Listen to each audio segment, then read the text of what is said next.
Hello दोस्तों, आज मैं रिसेंटली रिलीज हुई स्क्विड गेम सीजन 3 को एक्सप्लेन करूंगी। इसकी IMDb रेटिंग है 8 आउट ऑफ 10। अगर आपने इसके पहले सीजन्स को नहीं देखा है तो आप मेरे चैनल में इसके दोनों सीजन्स के एक्सप्लेनेशन को देख सकते हैं। लिंक मैं आपको डिस्क्रिप्शन में दे दूंगी। इस सीजन को स्क्विड गेम का लास्ट सीजन कहा जा रहा है, तो इस वीडियो को एंड तक जरूर देखिएगा। तो बिना किसी देरी के चलते हैं सीधा कहानी की तरफ।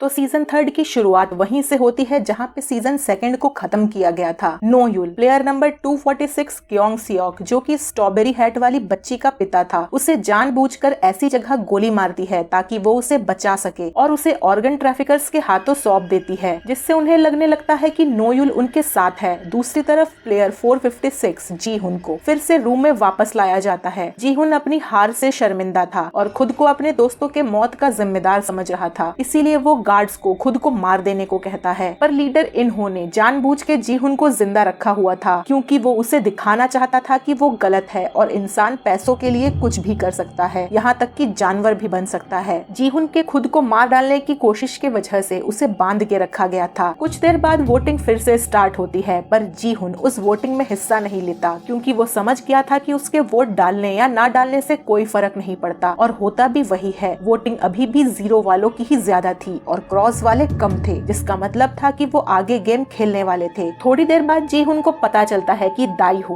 गोलियां लेके टाइम से नहीं पहुंचा, क्योंकि वो डर गया था। इसीलिए जीहुन ने अपने साथियों को खो दिया। ह्युनजू अपनी गलती एक्सेप्ट करती है कि वो टाइम से अपने साथियों के पास नहीं पहुंच पाई, पर योंगसिक और ग्युमजा जीहुन को बताते हैं कि इसमें ह्युनजू की कोई गलती नहीं है। दाईहो ही था जो डर गया था, और अगर वो ह्युनजू को नहीं रोकते तो वो भी मर जाता। अब जीहुन दाईहो को इन सब का जिम्मेदार सोचने लगा था, और दाईहो, जिसे कोई फर्क ही नहीं पड़ रहा था कि उसके वजह से इतने सारे लोग मारे गए, वो इत्मीनान से अपना खाना खा रहा था। जीहुन का गुस्सा दाईहो के लिए बढ़ता ही जा रहा था। दूसरी तरफ नो यूल अब ऑर्गन ट्रैफिकर्स के साथ मिलके ऑपरेशन रूम में पहुंचती है और सारे गार्ड्स को मार के डॉक्टर को क्योंग सियोक की जान बचाने को कहती है। थोड़ी देर बाद अगला गेम स्टार्ट होता है, जिसका नाम था हाइड एंड सीक। इसमें 2 टीम्स बनाई गई थी, blue and red. Blue team को छुपना था और रेड टीम को उन्हें ढूंढ के मारना था। ब्लू टीम के हर मेंबर को एक चाबी दी गई थी, जिससे वो गेम के अंदर किसी भी दरवाजे को खोल के अंदर जा सकते थे, और एक बार जो दरवाजा खुल जाता वो दोबारा बंद नहीं होने वाला था। ब्लू टीम को उस गेम में बाहर निकलने का दरवाजा ढूंढना था और रेड टीम से बचना था। वहीं रेड टीम के हर मेंबर को एक चाकू दिया गया था और उन्हें ब्लू टीम के किसी भी एक मेंबर को मारना था, और अगर वो ऐसा 30 मिनट के अंदर नहीं करते तो उन्हें गेम से एलिमिनेट कर दिया जाता, मतलब कि मार दिया जाता। तो इस गेम में करो या मरो वाला सिचुएशन था रेड टीम के लिए। दूसरी तरफ जुनहो की टीम का ड्रोन ऑपरेटर मारा गया था, जिसे कैप्टन पार्क ने मारा था, इसीलिए वो एक आइलैंड पे रुक के दूसरे ड्रोन ऑपरेटर को अपने साथ ले लेते हैं। वो सियोक, जिसे कैप्टन पार्क पे डाउट हो गया था, वो जुनहो को कैप्टन पार्क के बारे में बताता है, पर जुनहो उस पे विश्वास नहीं करता। इसीलिए दूसरे दिन वो सियोक कैप्टन पार्क के खिलाफ सबूत इकट्ठा करने के लिए वहीं रुक जाता है। वहीं नो यूल क्योंग सियोक को बचा लेती है और डॉक्टर को मार देती है, और गार्ड नंबर 16 यानी कि डॉक्टर का यूनिफॉर्म उसे पहना के उसे उसके रूम में भेज देती है। आगे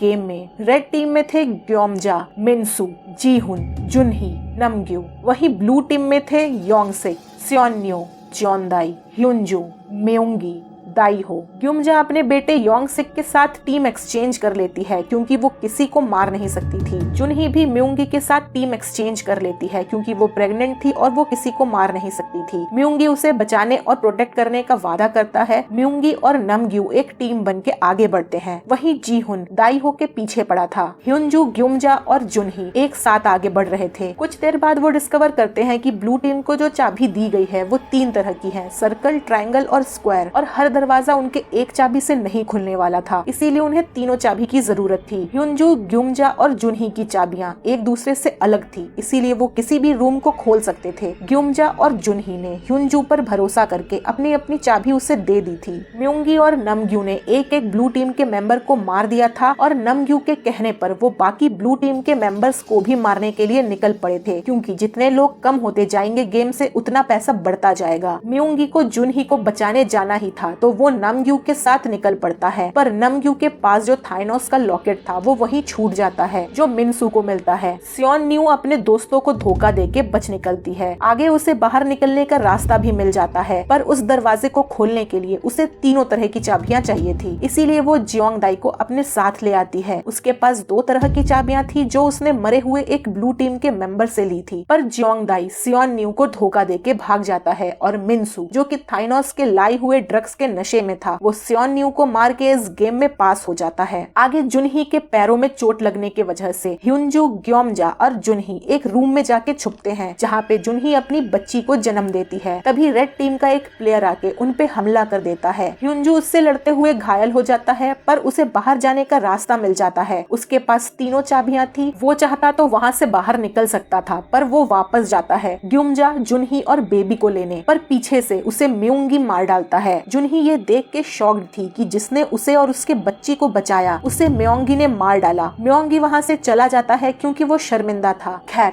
ग्योमजा, जुनही और बेबी बाहर निकलने ही वाले थे कि वहाँ योंग सिक आ जाता है जिसने अभी तक किसी को नहीं मारा था। वो जुनही को मारना चाहता था, पर ग्योमजा अपने ही बेटे को जुनही और उसकी बेटी के लिए अपने बालों में छुपा के लाए हुए हथियार से मार देती है। दूसरी तरफ जीहुन दाईहो को पकड़ लेता है। दाईहो उसे बताता है कि वो मरीन्स में नहीं था, उसने झूठ बोला था क्योंकि वो उनके टीम में शामिल होना चाहता था। दोनों में थोड़ी हाथापाई होती है। लास्ट में जीहुन उसे मार देता है और इससे पहले कि वो खुद को मार पाता, गार्ड्स आके उसे रोक लेते हैं और ये गेम यही खत्म हो जाता है। आगे हम वीआईपीस को देखते हैं जो कि वहाँ पहुंच चुके थे और वो गार्ड्स के यूनिफॉर्म में एलिमिनेट हुए प्लेयर्स को मार रहे थे। आगे वोटिंग में ग्योमजा सबसे रिक्वेस्ट करती है कि अब उन सबको बाहर निकल जाना चाहिए, पर कोई उसकी बात नहीं सुनता और फिर से 0 वाले जीत जाते हैं और सबको नेक्स्ट गेम के लिए रेडी रहने को बोला जाता है। ग्योमजा जीहुन से रिक्वेस्ट करती है कि उसे जुनही और उसकी बच्ची को बचाना चाहिए, पर जीहुन मना कर देता है। अगले दिन ग्योमजा अपने ही बेटे को मारने के गिल्ट में खुद को फांसी लगा लेती है। मीनवाइल जुनहो को वो आइलैंड मिल जाता है जहाँ पे इन्होंने उसे गोली मारी थी, जिसका मतलब था कि गेम वाला आइलैंड उसके आसपास ही था। वो सब उस आइलैंड को ढूंढने में लग जाते हैं। वहीं दूसरी तरफ वो सियोक कैप्टन पार्क के घर में चोरों की तरह घुसता है और उसके कुत्ते को मार देता है। उसे वहाँ कैप्टन पार्क और रिक्रूटर की फोटो मिलती है और काफी सारा पैसा और गार्ड का यूनिफॉर्म भी मिलता है, पर इससे पहले कि वो जुनहो को सच बता पाता पुलिस उसे अरेस्ट कर लेती है। वहीं दूसरी तरफ ग्योमजा के सैक्रिफाइस को देख के जीहुन को समझ आ जाता है कि अभी भी कहीं ना कहीं इंसानियत बची हुई है और वो जीहुन और उसकी बेबी की हेल्प के लिए रेडी हो जाता है। नेक्स्ट गेम स्टार्ट होता है। इस गेम में 2 तरफ 2 डॉल्स थे जिनके हाथों में एक रोप था और प्लेयर्स को रोप को स्किप करते हुए ब्रिज को पार करना था। वीआईपी इस गेम को और इंटरेस्टिंग बनाना चाहते थे और जुनही के पैरों में चोट लगे होने की वजह से वो इस गेम को नहीं पार कर सकती थी, इसीलिए वो उसके सामने चैलेंज ले आते हैं कि 30 मिनट के बाद अगर कोई भी इस पार बचा तो उसे गोली मार दी जाएगी। मतलब कि ना चाहते हुए भी अब वो बेबी उस गेम का हिस्सा बन गई थी। जीहुन जुनही को वहीं रुकने को कहता है और बच्ची को लेके दूसरी तरफ पहुंच जाता है, पर जब वो वापस जुनही को लेने आने वाला था तब प्लेयर 96 और कुछ और प्लेयर्स उससे इनकरेज होके ब्रिज पार करने लगते हैं। 96 जो कि सेल्फिश था वो दूसरी तरफ पहुंच के बाकी प्लेयर्स को जानबूझ के धक्का देके नीचे फेंकने लगता है। जीहुन 96 को रोकता है और बाकी के प्लेयर्स को आगे बढ़ने देता है। दूसरी तरफ नोयुल स्क्वायर शेप लीडर को उसे और गार्ड 16 को वहाँ से बाहर निकालने के लिए धमकी देती है। स्क्वायर शेप लीडर अभी भी ये नहीं जानता था कि गार्ड 16 असल में प्लेयर ग्योंग सियोक है। आगे म्योंगी जुनही को अपने साथ चलने को कहता है, पर जुनही उसके साथ चलने को मना कर देती है क्योंकि उसने ह्युनजू को मारा था और उसके पैरों के चोट के वजह से वो आगे नहीं बढ़ सकती थी। जब सारे प्लेयर्स ब्रिज के दूसरे तरफ पहुंच चुके थे तब जीहुन जुनही के लिए वापस आने की कोशिश करता है, पर जुनही को समझ आ चुका था कि वो इस गेम को नहीं पार कर पाएगी, इसीलिए वो अपनी बेबी को जीहुन को सौंप के वहाँ से कूद जाती है। अब वीआईपी डिसाइड करते हैं कि वो अब उस बेबी को एज अ प्लेयर 222 की जगह खिलाएंगे क्योंकि उस बच्ची ने भी पिछले गेम को पार किया था। मीनवाइल ग्योंग सियोक और नोयुल उस आइलैंड को छोड़ के निकल पड़ते हैं, पर उनको दूसरे गार्ड्स फॉलो कर रहे थे। वहीं गेम में अब 8 प्लेयर्स बचे थे। उन्हें अच्छे कपड़े और अच्छा खाना दिया जाता है और बताया जाता है कि वो बेबी अब एज अ प्लेयर 222 खेलेगी। ये सुन के जियोंग दाई और उसका ग्रुप गुस्सा करते हैं और जीहुन और उस बेबी को मारने की कोशिश करते हैं, पर गार्ड्स उन्हें रोक देते हैं। वोटिंग से पहले उन सबको बताया जाता है कि उन्हें आपस में डिसाइड करना है कि वो आने वाले गेम में कौन से 3 प्लेयर्स को एलिमिनेट करेंगे। ये सुन के जियोंग दाई और उसकी टीम डिसाइड करती है कि वो जीहुन, बेबी और मिनसू को एलिमिनेट करेंगे और वो सब जीत के वहाँ से निकल जाएंगे। इस खुशी में वो सब फिर से आगे गेम को खेलने के लिए वोटिंग में 0 को ही चुनते हैं। वीआईपीज ये सब देख के एंजॉय कर रहे थे। फाइनल राउंड से पहले जीहुन को लीडर अपने पास बुलाता है और उसे बताता है कि वही प्लेयर नंबर 1 ओ युंग इल है। जीहुन उसको मार देना चाहता था पर वो रुक जाता है। इन्हो उसे एक चाकू देता है ताकि वो बाकी के प्लेयर्स को मार दे और बेबी के साथ ये गेम जीत जाए। दूसरी तरफ वो स्योक किसी तरह से जुनहो को कैप्टन पार्क की सच्चाई बता देता है। कैप्टन पार्क उस बोट के सभी लोगों को मार देता है पर थोड़ी देर बाद जुनहो उसे मार देता है। पर मरने से पहले वो जुनहो को बताता है कि वो तो सिर्फ ऑर्डर्स फॉलो कर रहा था। वहीं नोयुल को स्क्वायर शेप वाला लीडर धमकी देता है कि उसे वापस आइलैंड पे आना होगा, नहीं तो वो प्लेयर ग्योंगस्योक और उसकी बीमार बेटी को मार देगा। नोयुल वापस आइलैंड जाती है पर ग्योंगस्योक को वहाँ से भगा देती है। गेम में जीहुन इन्हो के ऑफर को एक्सेप्ट नहीं कर पाता और किसी को भी नहीं मारता। वहीं इन्हो अपने पास्ट को याद करता है जब 2015 में उसने ओइल नम के कहने पर बचे हुए प्लेयर्स को मार दिया था। दूसरे दिन जीहुन, बेबी, म्यूंगी, मिनसू, जोंगदाई और बाकी के 4 प्लेयर्स फाइनल राउंड में पहुंचते हैं। दूसरी तरफ नोयुल गन पॉइंट पे स्क्वायर शेप वाले लीडर से ग्योंगस्योक के सारे इंफॉर्मेशंस को डिलीट करवाती है और इससे पहले कि वो उसे मार देती, वो उसे प्लेयर्स के हार्ड कॉपी डिटेल्स के बारे में बताता है। नोयुल और लीडर जब वहाँ पहुँचते हैं तो उनके बीच काफी हाथापाई होती है। नोयुल किसी तरह से उसे मार के वहाँ पे रखे सारे डिटेल्स को जला देती है। अब final game sky squid game start होता है। वहाँ पे 3 शेप के टावर्स थे, स्क्वायर, ट्रायंगल और सर्कल। उन्हें हर एक टावर पर किसी एक प्लेयर को सैक्रिफाई करना था। वहाँ पे एक बटन था जिसे प्रेस करने के बाद ही वो किसी भी प्लेयर को एलिमिनेट कर सकते थे। पहले टावर पे वो मिनसू को एलिमिनेट करते हैं जो कि थाइनोस के ड्रग के वजह से हेलुसिनेट कर रहा था। म्योंगी उसे टावर पे लगे सिल्वर रॉड से धक्का देके नीचे गिरा देता है और वो सब अगले टावर पे पहुँचते हैं। अब वो सब मिलके जीहुन और बेबी में से किसी